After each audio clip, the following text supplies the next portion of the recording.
Hey y'all, welcome back to another Pulsar video. Obviously the engine is still at the shop, so in the meantime we're going to do some little bits and pieces around the car. This video won't be super exciting unfortunately, but it's little touch-ups that the car needs. So first thing is I got a new, well, when I say new, it's used. There's quite a bit of wear around the top here of the boot, but a new bezel, because my old bezel was a little split, and which I could technically glue back together, but the big part was the clips that go here that snap into the bottom by the handbrake. Those were broken, so I ended up getting a new shift boot bezel that the clips are still intact, as you can see. However, it didn't have these little tabs here which help it, fit up underneath of the dash. So I ended up cutting some aluminum and epoxying those in there. It doesn't look great, but it holds really well. So that works nicely. I have a Tomei shift knob. I also rebuilt the shifter because some of the bushings were just absolutely ate up. So that should feel a lot better. Obviously, I can't really tell how it feels until I get the transmission and everything in. Another thing we're going to be doing on the interior is new lights for everything. So all of these lights are OEM. I have my old gauge cluster here because I can't remember if I told you or not, but I got rid of the white gauge cluster and went back to the factory black one because I like the way that looks better. But I got all new factory lights. So, because some of the lights are dead or missing, so I got new lights for that. And then another thing that I got is a single DIN tray to replace the radio from like the early 2000s that doesn't work anymore. Another thing is a whole bunch of these interior screws were missing, so I will be replacing all of those to make sure everything stays nice and put, because I had some rattling in the dash and it was really annoying. But can't do that yet. I have to do that tomorrow because hardware store is closed and I don't have enough. So in the meantime, we'll be putting things together. So let me show you where all of these lights go on this gauge cluster. So if you need to do it yourself, you have the part numbers that are easily accessible, as well as you can see exactly where each light goes. I also found that Amayama, it's a company out of Japan. They have a whole bunch of factory Japanese manufacturer parts, and they have for every single car, they have pretty much every single like exploded view parts catalog. So that's where I found all of this stuff. I love getting all my parts from them. Not sponsored in any way, small channel, but sometimes it can take a little bit long to ship, especially out to the States, but super easy. Usually they have a lot of things in stock. There's little bits and pieces like the really rare stuff that I haven't been able to get, but it's really nice to get stuff from them. So obviously here we have our gauge cluster and all of our bulbs over here. But if we flip her over, there's obviously some bulbs that are missing. Now in the catalog, I think it's these two are non-existent. Like when you look at it, it tells you you don't need bulbs for these, but there's slots for them, and now it's the other side. Some of the gauge clusters that I've seen online, they don't have the seatbelt light here, as well as most of them do have the turn signals here. I can't remember what year the black cluster, you'll see when we go to the car, but I can't remember what year the black cluster that I got had because it doesn't have the actual arrows here. When it illuminates, obviously you can see it, but it's not white like that. So there's little nuances between all of and that's supposed to be anti-lock, but didn't come on the car. So there's little nuances between the Series 1 and Series 2, and I haven't really been able to figure out what all the differences are. But if you look at the parts catalog, it'll tell you exactly, based on what series your car is, how many bulbs you need.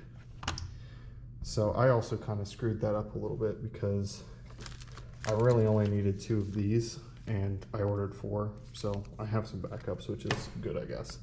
But starting out is the big ones are the backlighting bulbs. So those will go here in all 3 of these locations, and you can get them in a whole bunch of different colors. Factory should just be white. And the next ones will be these, the one that I got the 4 of, part number, and those go here on the very far outsides, which it's weird because they look like they're the same exact thing as this, but these actually just go to fuel and battery. So I don't know why these ones on the outsides are larger, but they are. So next you'll have your advisory lights, and those are going to be all of these guys down here, and I think also the ABS light here.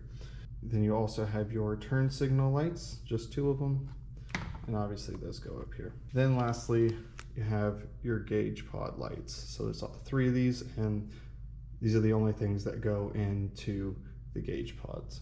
So that's it for this.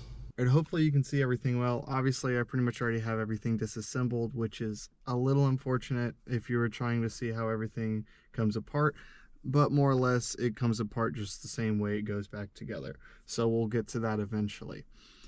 But the big thing to note is that the boot is already off, so we can go ahead and pull this guy off. That way we can get to the radio to pull that out to put that tray in. There we go. So that's out. So you got the two connectors here, the one here, and then this tray fits inside of here. But to pull it out, you have to, I guess it doesn't go back that far. You have to push this down and then it pulls all the way out. That needs cleaned really badly. I'm gonna pull this out and clean that. That's gross. So that radio should just be 4 screws and then a connector or 2 in the back.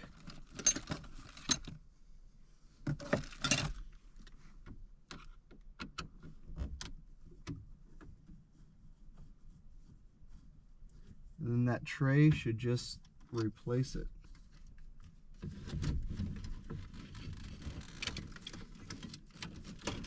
Oh, Jesus. That is a rat's nest. Oh, that just comes out. That's the antenna. Oh, came out pretty painlessly. So that's good. But obviously very old. I mean, that's how you get to this the ZDs. Kind of a cool relic, I guess.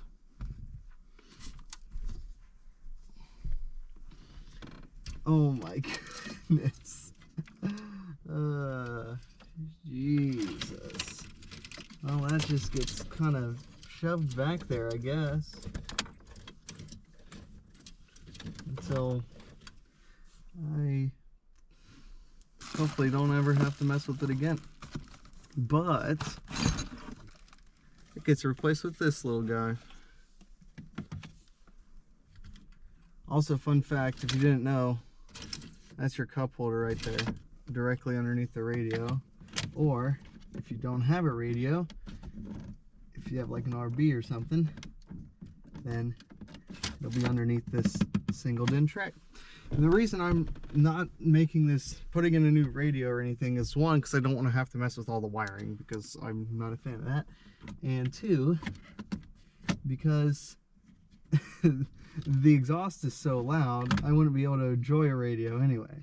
So I just said screw it, and I'm replacing it with this single DIN tray, which I think will look really good. It's nice and sturdy in there. Nice, I like it. So now that that's out of there, you should be able to put everything back together. Now the big thing is that bezel here.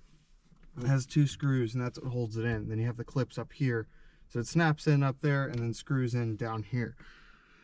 I forgot the screws on the toolbox, so I'm gonna have to go get those. But that's how that fit, because I don't think I had these. So that fits on there. Then you put that little tray here, and then the boot snaps on top of it.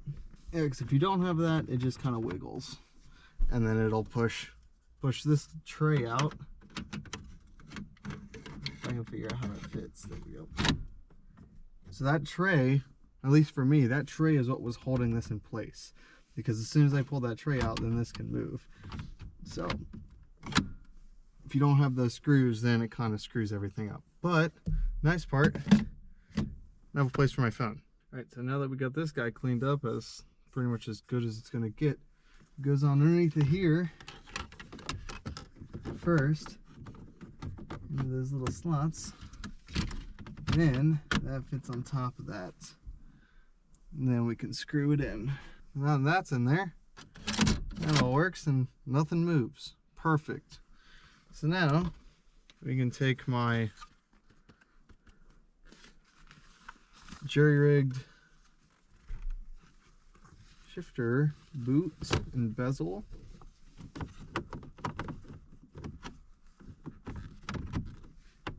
and it sits in there at the bottom, which I don't know if you can really see because of the shadows, and it just clips in the back. Then it shouldn't move at all. Doesn't have perfect alignment because of just the way that it is, but to my shift knob, which I have a little sticker, but I'm waiting to make sure everything's nice and aligned when I go and put the trans in before I put that sticker on, because I don't want it to be sideways. Now that's on, everything feels nice and smooth. It's all nice in there. Now that all that's situated, we can go ahead and pull off these gauge pods and do all the lights in those. So that's just simply 4 screws. This one's broken here on this pod, so 3 screws, and everything should come out. 1 or 2 connectors on this, 1 connector in this, I'm pretty sure, and the bulbs are just a nice little twist out, and it's good to go. So yeah, there's 3 pretty much evenly spaced ones, clips on either side that you got to push in, and it should come out relatively easily. So now we get to replace those with all of these. So these are going to be the 2 on the outsides here. Like I said, nice little twist, and they pop right out. Not even like a 1/4 twist, but like an 1/8 of a twist. It's really easy.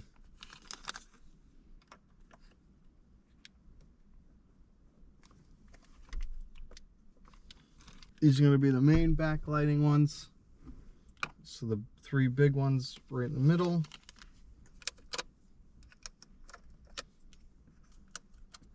Next one's going to be the turn signal lights. These 2 up here.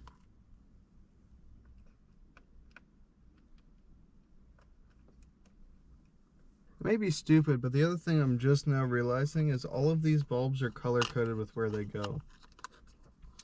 So you have the large blue ones on the outside, brown ones in the middle, black is turn signals, and then the small blue ones with the red dot are all the little advisory lights. Now the thing to note about all the advisory lights is I will not be replacing the open door light, because on the driver's side here I constantly get an open door light unless I'm holding the door is obviously closed, it's watertight because I've driven in the rain, but it still says that the door's open unless I'm pulling on it to force it just that little bit more closed, which is kind of annoying, but you know, you can't win them all. I don't even have ABS, so I really don't need that light, but I'm gonna put it in there anyway.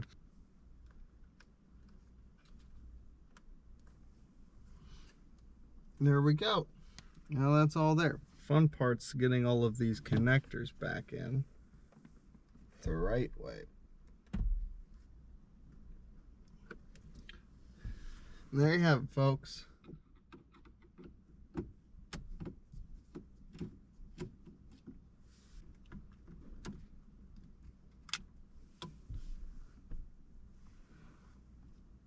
also don't know what the cover is for this pod. But it was really annoying on this pod. I only had 1 light, so I couldn't really see the outer 2 gauges. So replacing that is going to be nice.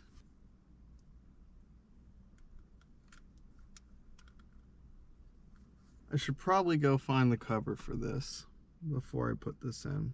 Actually, I take that back.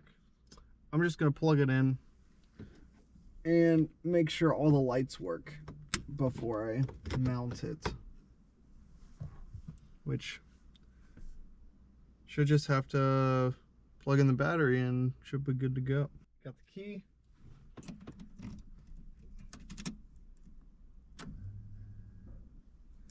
Check engine light comes on. That's good. I'm gonna turn this light off.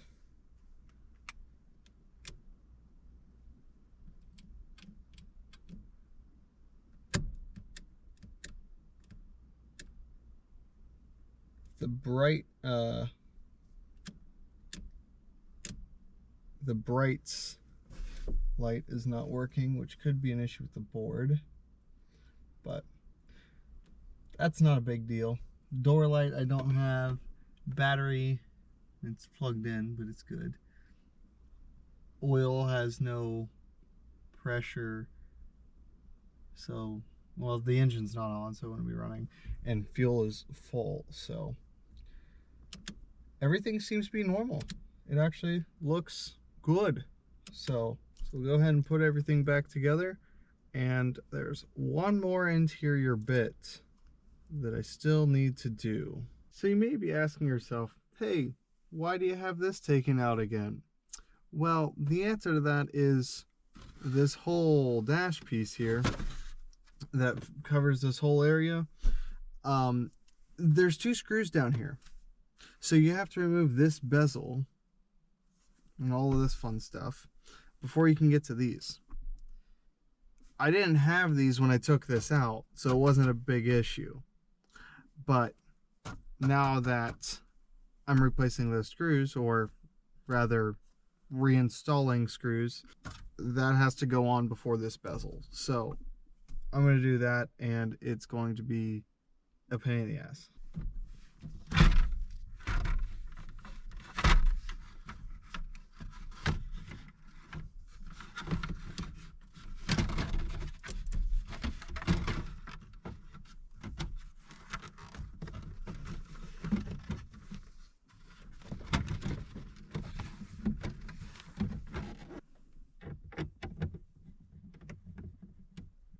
Alright, so now the interior is brought together and it looks really good. It needs a dusting because it sat in here for a really long time. But it's looking pretty good. The one thing that's really annoying is the bezel for the dash still has a little bit of play up here because there's 2 clips here and they're broken. Crazy. It's almost like it happened with the shift boot down here. But everything's pretty sturdy. Hopefully there's going to be no dash rattling anymore. But it needs a dust and a vacuum and all that, but that'll happen when the car is running again. But for now, I'm happy where it's at. And there's one more thing that I need to do, but I don't know when I'll get around to it. But for you guys, you don't have to wait at all. So we're gonna go ahead and jump into that. This is the last piece of the puzzle for the interior. So what I'm gonna do is I'm gonna figure out where I want to put this, or how, I guess. There's only one place it goes. Figure out how I want to put it inside the car, and then I'll get back with you guys and show you my ideas and how I went about it. This was actually way easier than I anticipated it to be. You pretty much just take a pair of scissors, you just cut this out. You could also probably just use like a utility knife or a box cutter or whatever you want to call it. And then this shroud is just 3 screws, 1, 2, 3, and comes right off. You just pull out the 2 bolts, you cut that out, you throw it in, tighten everything down, and she's good to go. So that was way easier than I anticipated it to be. And once, you know, I vacuum out the rear, this will actually make it look way better. And here it is, all put back together and cleaned up.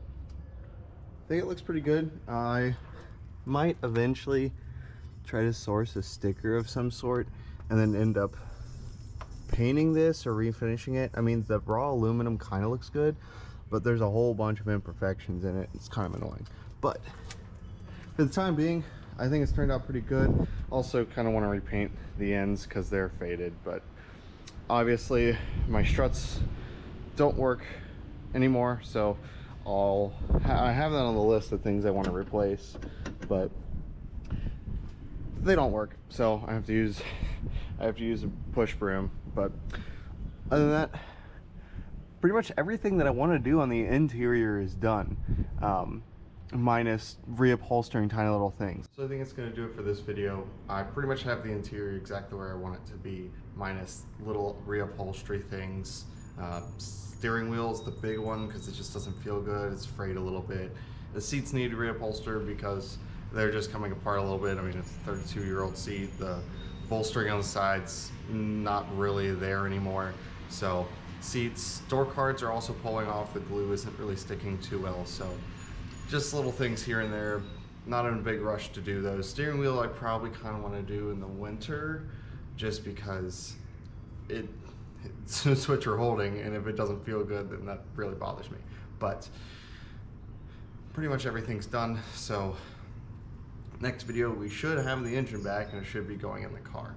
So if you like what you saw, want to see more, like, comment, subscribe. Thanks.